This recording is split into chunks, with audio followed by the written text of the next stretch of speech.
안녕하세요. MPATV 김윤희입니다. 지난 시간에 이어 매경부동산 사업단 건축 부분 강의해 주시는 백지철 교수님 모시고 부실 시공 예방에 대한 스킬에 대해서 조금 더 자세히 알아보는 시간을 갖도록 하겠습니다. 교수님 안녕하세요. 네, 안녕하세요. 반갑습니다. 반갑습니다. 지난 시간에 예고해 주신 대로 부실 시공 예방 관리 방안에 대해서 하나씩 짚어 주시기로 하셨는데요. 용어가 어려워요. 어렵죠? 네. 부실 시공 예방 관리 방안. 예, 예방은 예방이고 관리는 관리인데 어떻게 그거를 미리미리 예방을 한다는 건지 네. 좀 진짜로 하나씩 짚어 주셔야 될 것 같습니다. 네, 알겠습니다. 네. 오늘 가장 네. 중요한 부분을 얘기하니까 우리 선생님들 귀 바짝 쫑긋이 앞에서 잘 들어보시기 바랍니다. 저는 메모를 하면서 듣겠습니다. 네. 지난 시간에 이제 우리가 이제 미시공, 오시공, 변경 시공이라는 부분을 네. 이제 알게 됐었습니다. 그건 이제 법적인 용어이긴 하지만 그래도 이제 우리가 알고 있었으니까 그렇게 어려운 건 아니거든요. 그러면 미시공, 오시공 변경에 대한 기준이 어떤 것이냐라는 것이 되게 중요한 건데 모든 것들은 기준이 있어야 돼. 네. 기준이. 되고 안 되고. 우리가 이 부분에 대해서 얘기했지 않느냐. 그럼 그게 어디 부분이냐? 네. 라고 하는 그 부분이 어디냐? 바로 설계 도서인 거예요. 자, 설계 도서. 설계는 들어봤는데 도서는 또 뭐야? 도서는 도서 책인가? 바로 두 가지. 설계라는 건 뭐냐면 그림으로 그린 도면을 얘기하는 거고 네. 도서라는 건 뭐냐면 그림으로 그리지 못한 것을 텍스트 문자로 정리해서 너와 나와의 약속하는 네. 도서라고 얘기하면 됩니다. 네. 그래서 이거를 설계 도서라고 하는데 설계 도서를 기본으로 내역서를 만들고 내역서를 만든 걸 갖고서 우리가 계약을 하는 거죠. 자, 그래서 이 설계 도서에 대한 부분을 정의를 정확하게 다시 한번 내려보면 네. 바로 뒤에 장부터 먼저 얘기를 해보면 바로 이런 것들이에요. 이런 것들입니다. 그러니까 도면 사진으로 이제 그 화면으로 나올 건데 설계 도면이 있고 계산서가 있고 시방서, 수량 산출서, 내역서, 계약서. 그러니까 맨 왼편에 설계 도면. 이거 도면이 그려져 있어서 뭐또 층고는 얼마가 되고 넓이가 얼마가 되고 그런 것들이죠. 계산은 뭐냐면은 계산서는 어떤 구조 계산서가 있고 부하 계산서라는 것이 있고 시방서가 있는데 시방서는 KS 규정이 있는 것이 있는데 특기 시방서라는 건 뭐냐면 너와 나와의 시방, 다시 말해서 어떤 기준인데 나는 특별히 우리 집은 정말 단열이 제대로 될 수 있는 집을 지어줬으면 좋겠습니다. 그래서 단열재는 기준이 있지만 그 기준보다 상향을 해서 안에도 넣어주시고 외부도 넣어주세요. 라고 이제 너와 나의 특별한 약속인 거죠. 특약이네요. 네, 특약인 거죠. 네. 그런 부분들을 하게 되면 당연히 돈은 좀 더 들어가겠죠. 네. 더 들어가지만 본인이 꼭 필요한 네. 겨울에는 콧잔등이 안 시러운 여름에는 냉방을 네. 굳이 안 해도 시원한 기가 드는 그런 것들에 대한 부분들을 보면 어떻게 보면 여름에 시원하고 겨울에 난방을 해도 따뜻한 그런 것들을 당장 시공을 할 때는 돈이 좀 더 들어갈 수 있으나 나중에 이런 유지관리 비용에서는 덜 들어갈 수 있는 그런 본인만의 어떤 오다라는 부분들을 내릴 수 있는 걸 특기 시방서로 얘기할 수 있는 거죠. 특히 시방서에 의해서 생활 편익이 많이 달라지겠네요. 그렇죠. 그러니까 그런 부분들은 네. 여러 가지의 의견들을 서로 조율을 네. 하면서 얘기할 수 있는 건데 그거는 이제 일반 건축주분들은 모르실 거니까 잘 모르실 것 같아요. 모르니까 그런 부분들은 이제 주변에 네. 아는 분들하고 또는 이제 CM을 하시는 컨스트럭션 매니지먼트를 하고 계시는 분들하고 충분한 협의에 의해서 이런 부분들을 보면은 어떻게 공사를 해야 되겠죠? 라고 하면 이제 수량 산출서가 나오겠습니다. 단열재는 똑같이 면적은 똑같지만 네. 두께가 다르니까 네. 거기에 대해서 뭐 압출, 특호냐, 네. 뭐 1호냐, 2호냐, 비드법이냐 그런 것들의 차이가 있어서 단가 차이가 나거든요.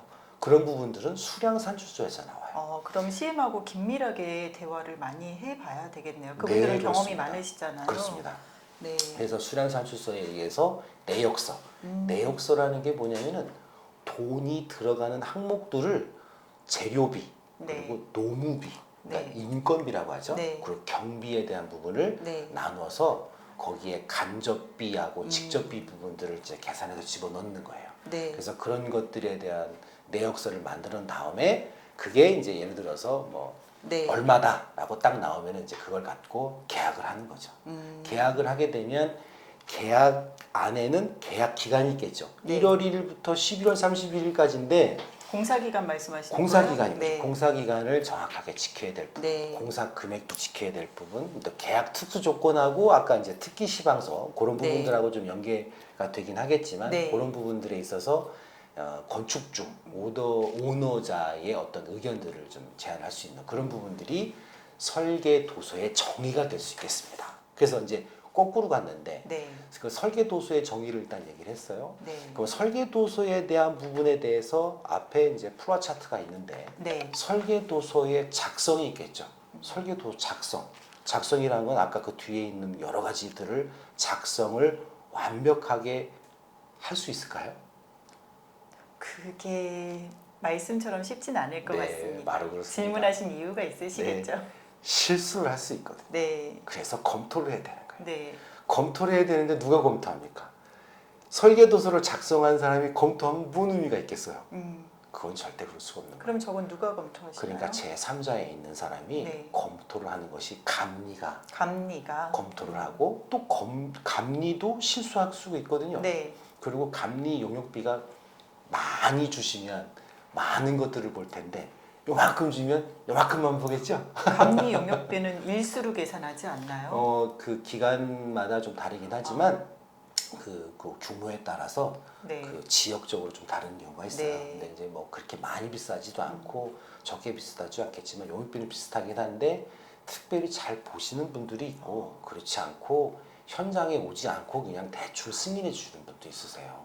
그러면 그런 그런 분들은 저희 건축주분들은 처음이실 텐데 그런 분들에 대한 소개는 어떻게 받아요? 그러니까 이제 그거는 이제 나라에서 리스크인데. 정해주는 거예요. 나라에서 네, 정해주시는 거예요? 네, 나라에서 정해주는 거기 때문에 임의적으로 할 수 없는 부분이니까 네. 그런 걸 잘 하셔야 되고 그래서 그런 부분의 작성과 검토와 승인을 잘 해야 되고 자 그리고 승인한 다음에 네. 설계도서를 기본으로 해서 이제 그거를 어떻게 해요? 공사를 시작하게 되죠. 네. 공사 이때부터 이제 본격적으로 건축 시공이 들어가는 부분인데 건축 시공을 하게 되면 건축 시공에서 가장 중요한 게 공사 관리라는 게 있어요. 공사 관리. 공사 관리. 이 뒤에 가서 맨 마지막 장에 하나가 있는데 네. 공정 관리, 원가 관리, 품질 관리, 안전 관리, 환경 관리. 이 5가지가 있어요. 환경 관리도 네, 있어요. 환경 관리까지 있어요. 환경 관리를 제대로 못하면 공사 못합니다. 소음이 많이 나면 주변에서 민원이 들어와가지고 당장 공사 스톱하세요 그러면은 네. 구청이나 시청이 와서 데시벨을 재보거든요. 재보면은 이거 넘어갔습니다. 공사 중지하세요. 그게 환경 관리군요. 1년이 뭐 10년 걸릴 수도 있어요. 근데 그런 것들에 대한 관리를 잘해야 되는데 누가 하느냐. 여기서 이제 종합건설회사가 있는데 네. 종합건설회사를 통해서 예를 들어서 A 업체라는 종합건설회사에 계약을 합니다. 근데 종합건설회사에서 종합건설회사라고 해서 그 공사를 그 종합건설회사가 다 하느냐? 아니거든요.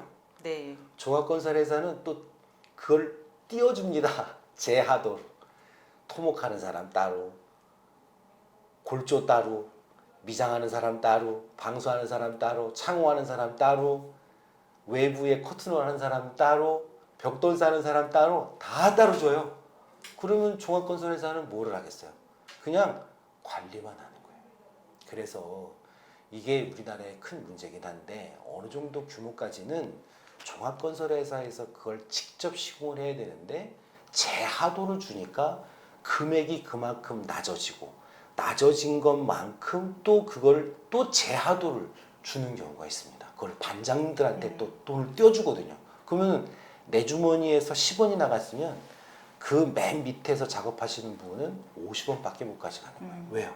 중간에 관리자들이 네, 마진 관리 때문에 비용을 그러겠네요. 나가니까. 그래서 그런 것들이 문제가 되니까 그런 공사 관리를 제대로 하려고 하면 건설회사가 튼실한 건설회사를 선정을 해야 되는데 그런 재무구조라든지 그런 종합건설회사에서 직접 공사하는 포지션이 어떤 것이 있겠느냐라는 것을 조심히 알아봐야 되는 거죠.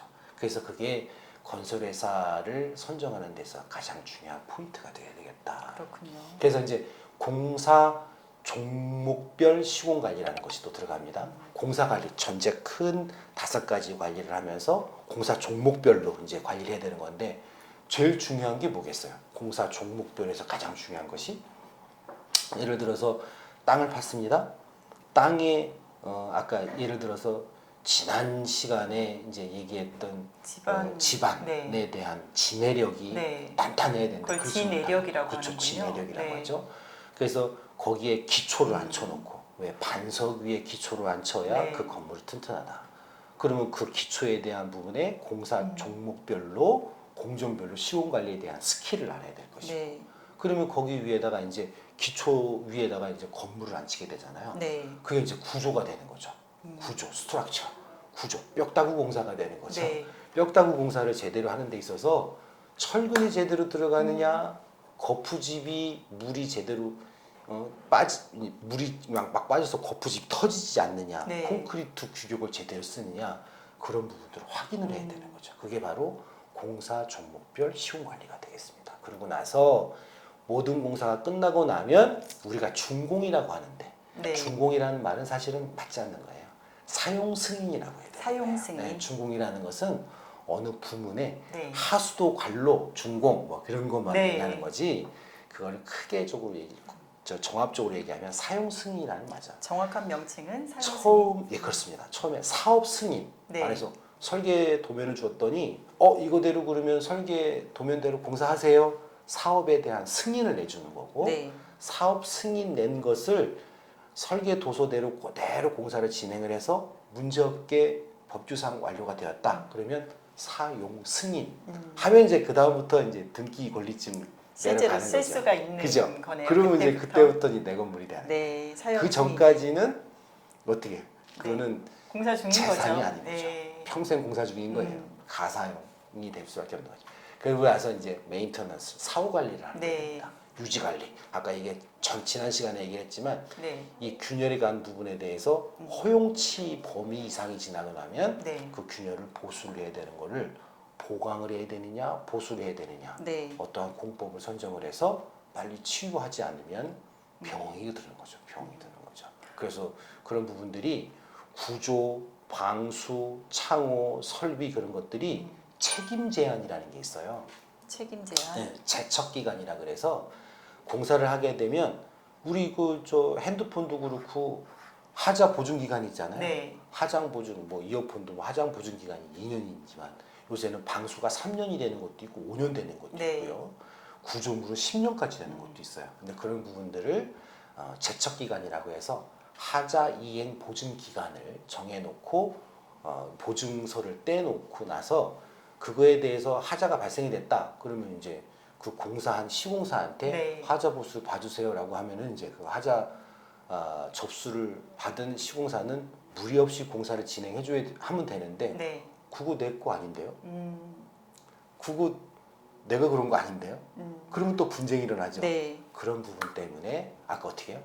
설계 도서를 정확하게 검토하고 승인해야 되겠다. 계속 이게 가장 원론적인 중요한 얘기들이 나오네요. 네, 그래요. 설계 도서. 그래서 이번 시간까지가 이제 네. 사실은 이제 그 페이퍼에 관련된 기본적인 네. 개념을 이렇게 딱 잡아 놓으시면 네. 그 다음부터는 이제 완전히 이제 정확한 이제 소프트웨어적인 부분들로 들어가면 네. 되긴 하는데 자 그러면 부실 시공 예방 관리 방안에서 그러면 이제 플러 차트로 한번 눈 네. 쉽게 볼 수 있도록 한번 해보겠습니다. 자 설계적인 오류가 발생이 됐어요. 아니 설계하시는 건축사분도 실수를 할 수 있을 거예요. 네. 일부러 설계하는 부분에 대해서는 고의로 하지는 않겠습니다. 자 설계에 대해서 누락되는 경우도 있습니다. 네. 분명히 뭔가 넣었어야 되는데 빠졌어요. 방수를 넣어야 되는데 방수를 안 넣을 수도 있단 말이죠. 근데 설계가 빠졌다고 해서 방수를 안 하면 안 되죠. 물을 쓰는 필수죠. 부분인데. 네. 그럼 그거는 어떻게 해요? 시공사가 이거 설계가 누락됐습니다. 누락된 거를 보완해 주세요. 그러네요. 죄송합니다. 그걸 액체 방수를 하거나 동압 방수로 변경을 하겠습니다. 그래서 변경을 하게 되죠. 네. 근데 누락되는 부분을 찾아야 되고 자 부정확하다. 뭔가 맞지 않다. 예를 들어서 난간대가 1200이 돼야 네. 되는데 600밖에 안 된다. 떨어질 위험이 있다. 그런 게 부족하죠. 네. 상호 모순이다. 네. 어떤 거는 페인트로 칠해놓고 네. 어떤 거는 돌붙임을 해놨어요. 네. 이게 서로 부합이 되지 않단 말이죠. 네. 상호 모순적인 부분들이지. 그래서 이런 네 가지 부분들을 네. 부적절한 설계도서 및 시방서를 사전에 충분히 엔지니어링을 음. 통해서 검토를 한 다음에 설계 도면에 준한 정확한 시공을 하는 것이 가장 중요한 것이고, 무엇보다 더 중요한 거는 도면대로 설계 도서대로 그대로 표현해내는 게 건축 시공에서 가장 중요한 것이다. 그게 기능이 또는 어떠한 그 품질이 높게 공사를 했다고 하더라도 그게 좋은 게 아닙니다.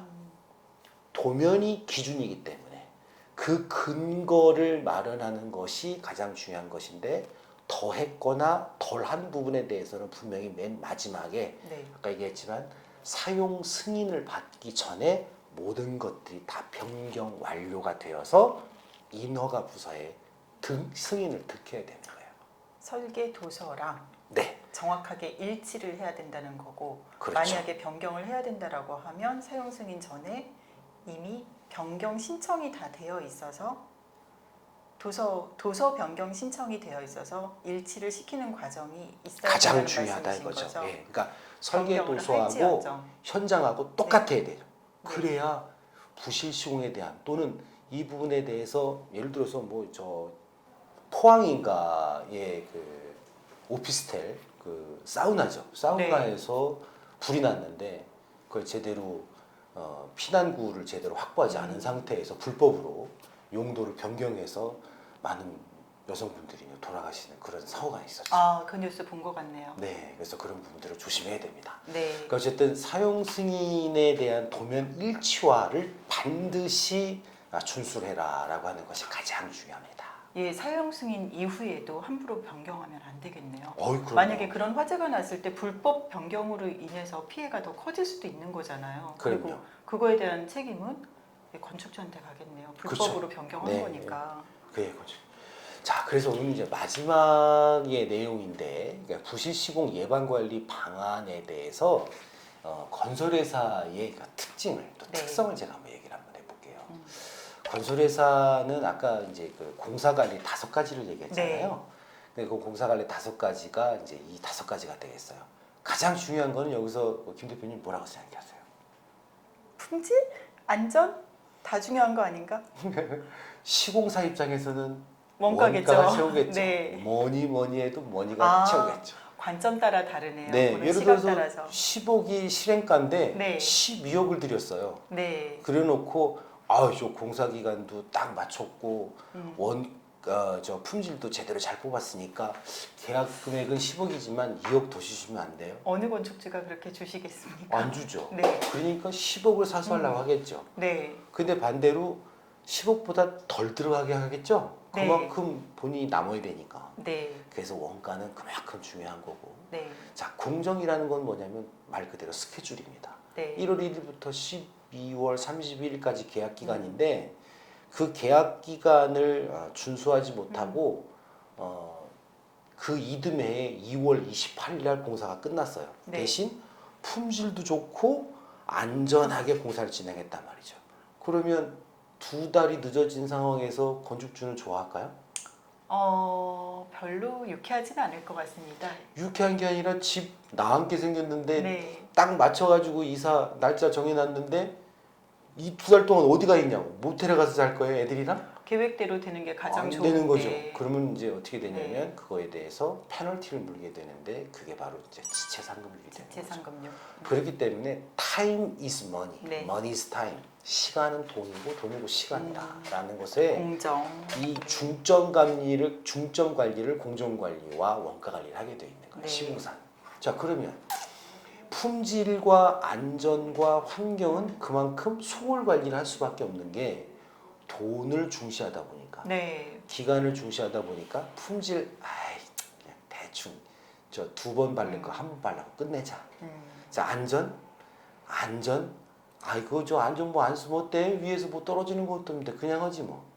그런데 품질과 안전이라는 것은 안전이 담보되어야 비계가 정확하게 설치가 되어 있고 안전하게 발판이 되어 있어야 안전한 자사료에서 미장을 하겠죠. 네. 근데 발판도 너덜거리고 공간은 많고 자칫하면 그냥 떨어져서 추락사고가 우려가 되는데 미장하시는 분이 무슨 마음을 먹고 그걸 두 네. 번, 세 번 이쁘게 바르겠어요. 네. 한 번 바르고 대충 하면 끝나겠죠. 그러겠네요. 그러면 거기에서 균열이 가고 네. 균열 간 부분에 또 물이 들어가고 공기가 들어가서 철근이 또 부식이 되는 그런 메커니즘에 빠지게 되니까 결국은 안전이 담보가 되어야 품질을 품질도 확보할 수 있다. 높아지고. 네. 근데 그것은 공정과 원가를 먼저 앞설 수가 없는 기존에 있는 시공사에 대한 부분에 우리가 지속적인 간섭과 지속적인 지도와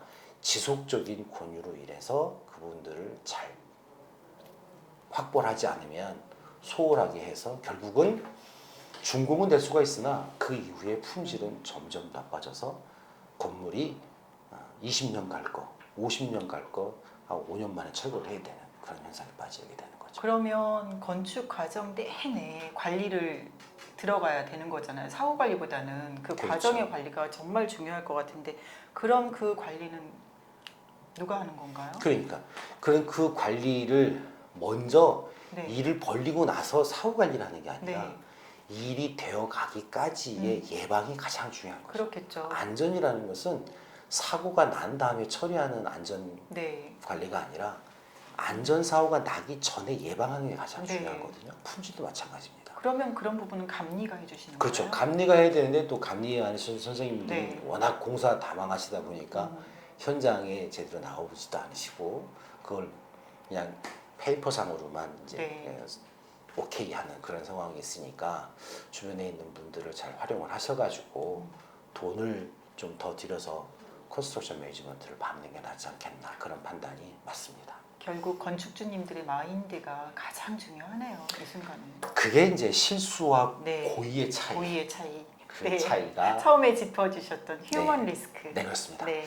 자, 그래서 이 5가지에 네. 대한 건설회사의 그 특성을 알면 그러면 네. 우리는 건축주 입장에서 클라이언트 입장에서 어떤 걸 중점적으로 관리를 해야 되겠다는 네. 것이 답이 나올 겁니다.